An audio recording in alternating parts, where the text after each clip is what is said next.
Hidden away in this woodland behind me is what was at one time Britain's largest prisoner of war camp. And not only that, but at one time it housed a particularly notorious criminal, a man who would go on to succeed Hitler as head of state of Nazi Germany. It's a pretty wild story, and it all happened right here in Yorkshire. And in this video, we're going to head into the woodland and try and find the remains of the camp, see what's left, and revisit the story of what happened here. And then a little bit later in this video, we're going to head west, which is either that way or that way. We'll figure that out later, because apparently nearby we can see evidence of where the local battalions practiced their trench digging skills. Ooh, and one more thing, at some point during this video, I'm going to be hiding a giveaway item for one of you to find.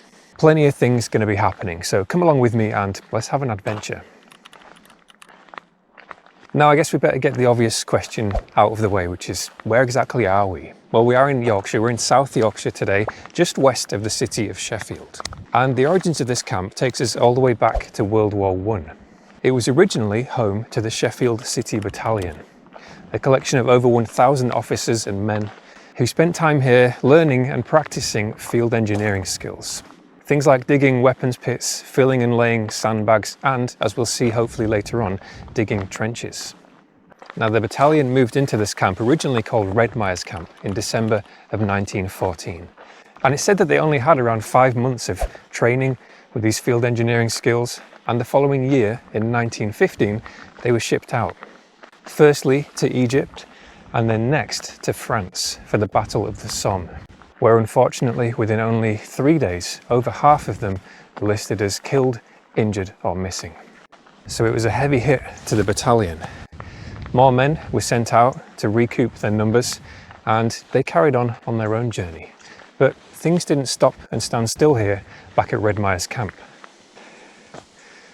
Let's head straight in here and see what we find. Now, whilst the Sheffield City Battalion were away, this camp was used by other military units until the end of World War I. And after that, it was rented out to farmers. But of course, that wasn't the end of the story here. We know there's more on the way. And I've just walked over something that might be connected to what we're looking for. Some bricks buried away into the earth. Can't see any stamp or name on the bricks. Some other bits of materials here. We'll obviously have to keep an eye out. There could be things anywhere. Now, fast forward to World War II, and Redmires Camp takes on its new name, Lodgemore Camp, also home to Prisoner of War Camp 17. And in the early days, it housed prisoners from a number of different countries, Italy, for example. We've got some more evidence here. I wasn't expecting to see things so soon. Imagine what else is under here, where everything's totally overgrown. This might be a bit of a start-stop story, as we might keep finding things. You'll have to bear with me. I'm going to point the camera slightly downwards so you can see what I can see. Now, one thing that I thought was slightly unusual about this camp and the prisoners of the camp was that I found a record that said these Italian prisoners of war, for example, became kind of friendly with the locals. And I didn't really expect to read that. I'm very, very far from being a wartime expert, but two things struck me about that. Number one, I wouldn't have thought that the prisoners would have had contact with the locals. And number two, I wouldn't have expected them to have a warm welcome reception. So I did a bit of digging and I found some more information on a Guardian article. And it turns out that some of these prisoners were put to work on the local farms, during which time, it's said, they became kind of friendly with the farmers, who would even share their tea with the prisoners. Not something I would have expected, but there we go. Now, as World War II continued, there was an influx of prisoners here, and as time went on, predominantly German prisoners. And at its peak, this camp was home to over 11,000 prisoners of war, making it Britain's largest prisoner of war camp throughout the entirety of World War II.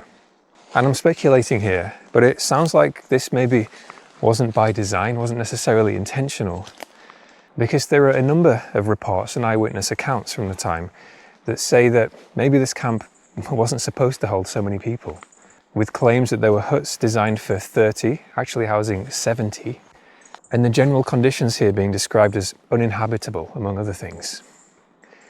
Now, just as I'm saying this, I'm realizing I'm actually stood on top of something.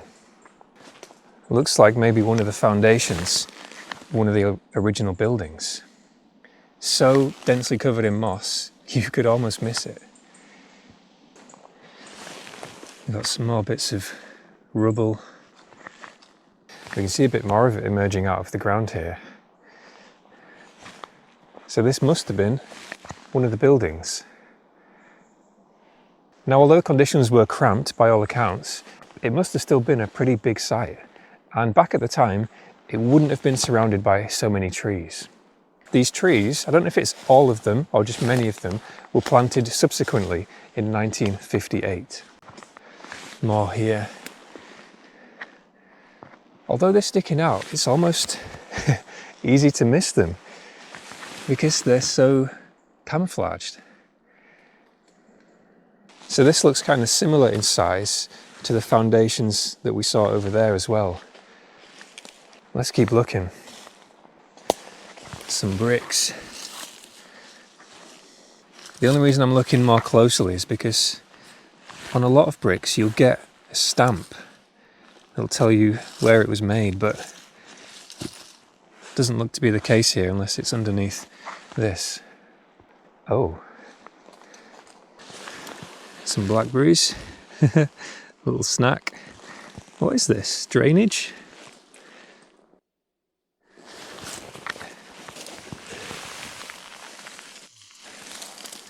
Doesn't seem to go anywhere. I'm going to have to really pay attention here, otherwise I'm going to miss something obvious. I feel like this is foundations as well. So they're all over. This is way more overgrown than I was expecting. The outdoor space we're going to head to later in this video, I think, was the subject of an archaeological investigation and a dig at some point, but based on all the records I found, the actual camp here has never been investigated. This looks a bit more substantial. This is a small building, whatever it was. Definitely been taken over by nature. Thought this was a wall for a second, but I think it's just a fallen tree. A huge uprooted tree. Now, I did mention earlier a particularly notorious inmate who was held here at the camp. More foundations.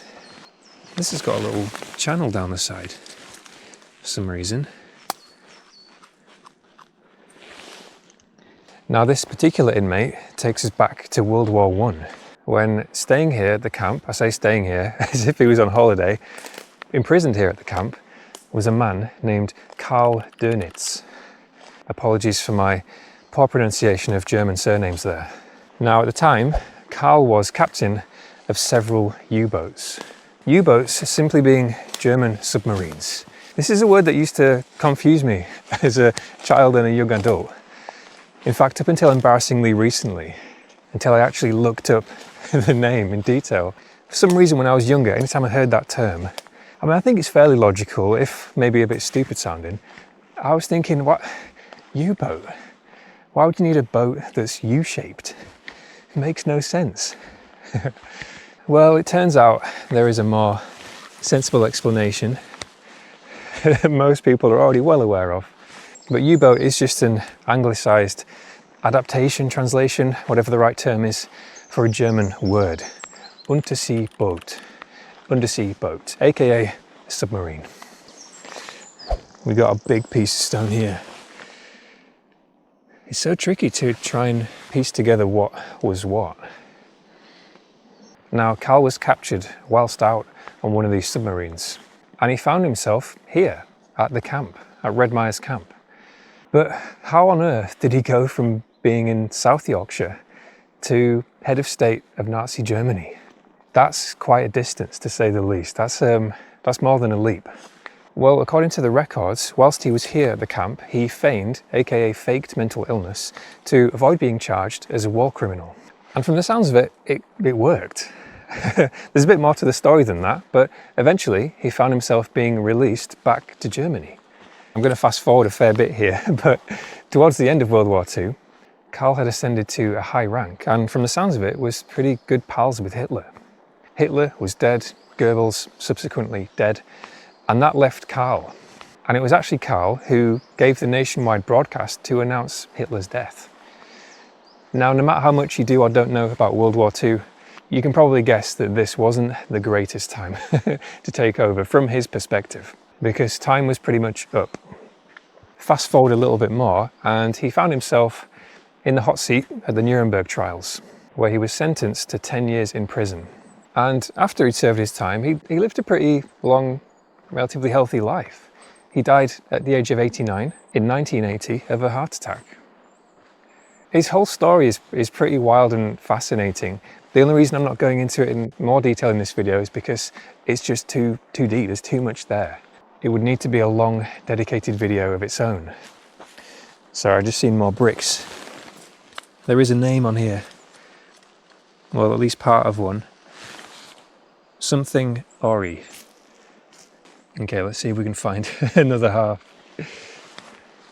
One thing that is interesting about Karl's story, I mean, there's a lot of things, but from all the accounts that I read, he pretty much maintained his personal stance throughout his time working in the military in Germany, saying that he wasn't politically motivated or driven, but he was a military man serving his country and doing his job, essentially. But the more you look into it, the more it just doesn't seem quite right. I mean, your instant reaction would probably be, what? And yeah, I think, you know, I get it. But interesting that he stuck with that.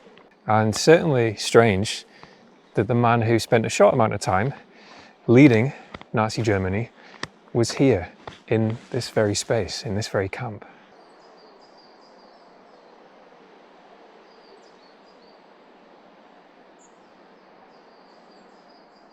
Now, I don't know how much else there is in here that I can actually show you. I think it is mostly foundations, but I'm sure there's some slightly more substantial ruins that we can try and have a look for before we leave. So we'll have a little wander through, keep an eye out, and then after that, we're going to be heading over to Redmires Reservoirs. And of course, I need to keep an eye out for somewhere to hide this book. Somewhere good that nobody else is going to find apart from one of you. So keep your eyes peeled. It's like a fired brick. Oh, what's that? Some of them buried into the ground, some of them just loose. And there's a huge piece here.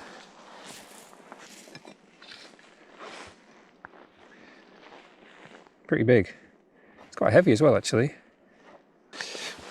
We've got a name.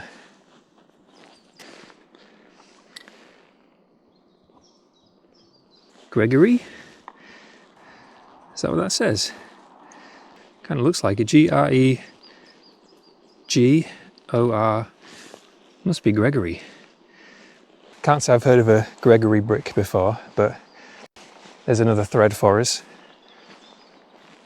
One more long foundation. And then this looks like the same.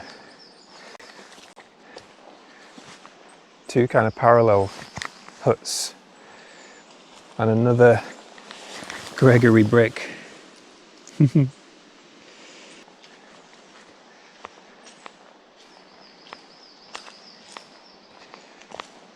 Looks like maybe connected to another one straight ahead. You can see the other foundations there too. Oh, and a third one further along. So we would have had three. 1, 2, 3. One last POI that I've just seen in the distance. Ooh. Okay, there's a bit more going on here. I'm going to need your help to figuring out what this was. There's some drainage here. It's quite small. It's like little sections. Kitchen, maybe? What's this for? And why is... Doesn't look like a chimney, it just looks like a huge block. It does have a hole in there though. and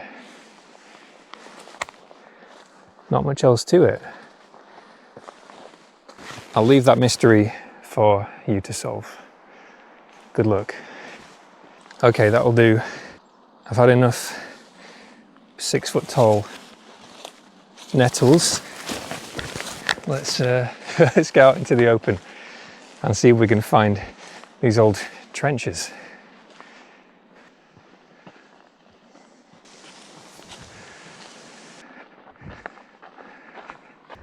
Okay, so we've done the camp. This is usually the point in the video when I leave the main location.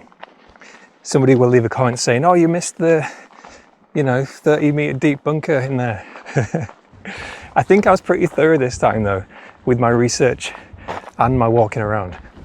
So I'm hoping I didn't miss anything substantial, but if I did, please tell me as always. I would much rather know. I'm going to fast forward a little bit now because we need a very short drive to Redmires Reservoirs. There are 3 of them in total, and we're going to the most westernly one because just north of that reservoir is where the Sheffield City Battalion carried out much of their field training. And it sounds like we can see some evidence of their trench digging training. So let's head over there. All right. My microphone isn't plugged in the car, by the way, in case everything sounds a bit funny. Okay.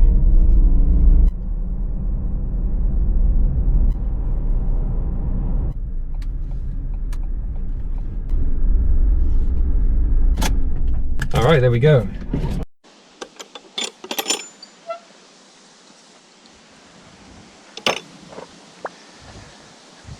Okay, we made it. Now we're actually going to be going away from the reservoir, but let's have a little look. We are in the middle of a drought at the moment, so levels are very low. There were actually 1 or 2 reservoirs in Yorkshire that, when they were constructed, required the flooding of pre-existing villages. But we'll hear and see more about that, hopefully, in a video very soon. Now, I do have to tell you something, some bad news. I've done something pretty stupid. When I was packing up after leaving the camp just then, I had to take my camera apart to put it in the mount in the car. So I had to unplug and unscrew some stuff, including taking off my microphone. So as I was doing all of that, I took this off my bag, put it on top of my car, and then took my backpack off, started sorting everything out. You might be able to see where this is going. Fast forward, I pulled up here, I'm like, where's my microphone? It's not in the box, it's not on my bag anymore. The receiver's not picking up the signal. And then I suddenly realized, I got that flashback of just leaving it on the top of my car. What an idiot. So I'm going to go back there once I've finished recording. I don't know where it would have fallen off, so chances of finding it, not great. I do have 1 more microphone, but I've got other videos coming up where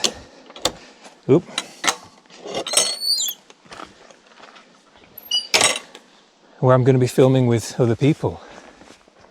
So that could be a very expensive mistake. But let's see what happens. Okay, so we're here, I think. This whole patch of land, you'll see the scale of it from up on this hill hopefully, was used by the Sheffield City Battalion for field training exercises. Oh, memorial. I didn't know this was here.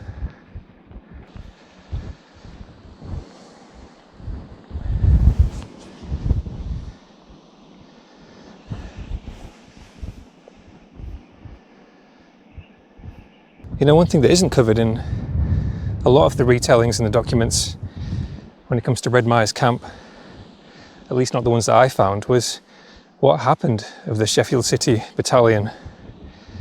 We know they suffered big losses right at the beginning of the Battle of the Somme, but after that, I don't know.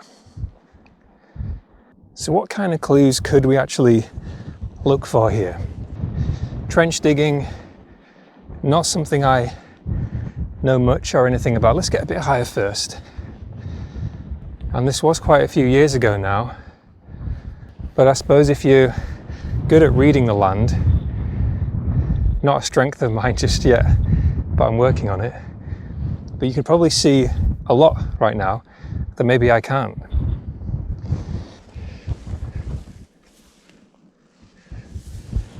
Some clues.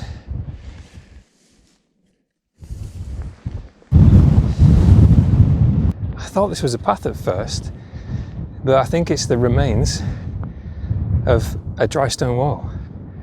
A very old dry stone wall it must be.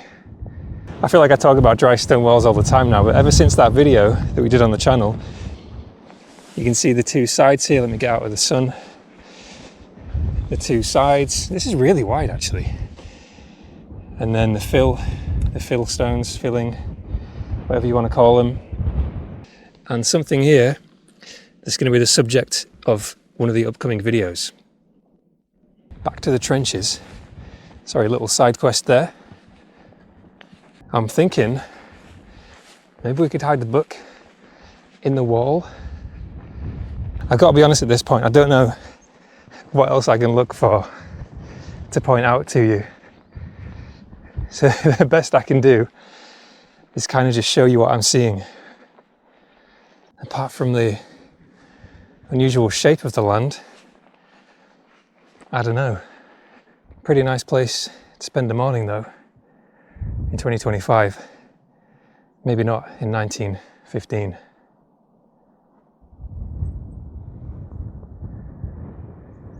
Okay then, let's have a go at hiding this book. I think the best bet's going to be that wall. Just trying to think, how can I do this in a considerate way?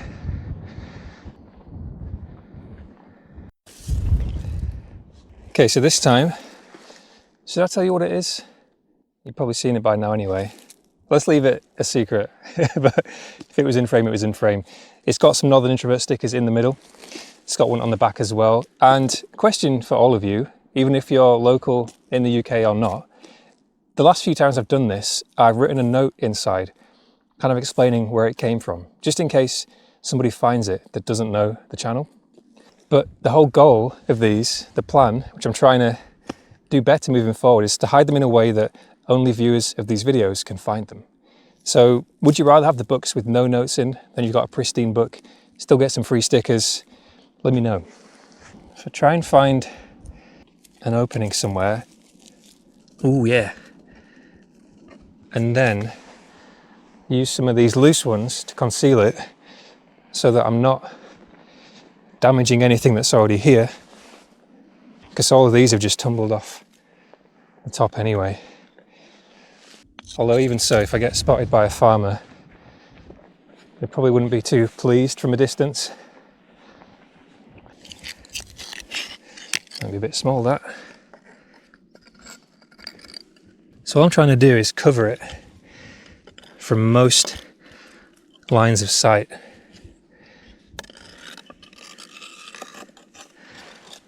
Oh yeah, looks good from this side. Let me know what you think. I think this is the perfect spot. So you can probably see just a glimmer of the weatherproof wrap in there. But there's no way, surely. Nah, there's no way you'd see that. The reason I'm checking so intently is because I thought this last time. I thought there's no way somebody's going to find it. And then somebody did. And by somebody, I mean someone who has never seen the video. Because these gifts are for you lot, for the viewers. I'm going to give you the what 3 words location. Supper, sofa, shin. If you don't know what 3 words is, it's basically just an app, a website, where you can get, I think it's 3 meter by 3 meter square location. So all you got to do is head to the website or the app if you've got it and use these 3 words. And it should take you to right here. What you're looking for is sort of the break. If you're walking in from the Reservoir car park. There's this long stretch and it's just before this kind of narrow hole here. So there you go. Good luck. Now that's going to be everything I can show you today. I'm not going to speed back. I'm going to drive legally back to, to the camp car park where I left my microphone. I'll put an update in the end of the video to let you know if I found it or not. I want to give a big thank you to all of you who have been supporting the channel recently in all the different ways, because I wouldn't be able to be here doing these weekly videos without your help. That's the truth. Hope you've enjoyed this one. If you know something about the camp or the trench digging or anything else that you've seen or we've talked about in today's video, do let us know in the comments. And if you're nearby to Sheffield or South Yorkshire, come and have a look for yourself. Everywhere that I've been today is a publicly accessible space, so there's plenty to explore. And of course, lastly, do let us know if you find the book, and good luck. So thanks again for watching, and fingers crossed, I'll see you next time.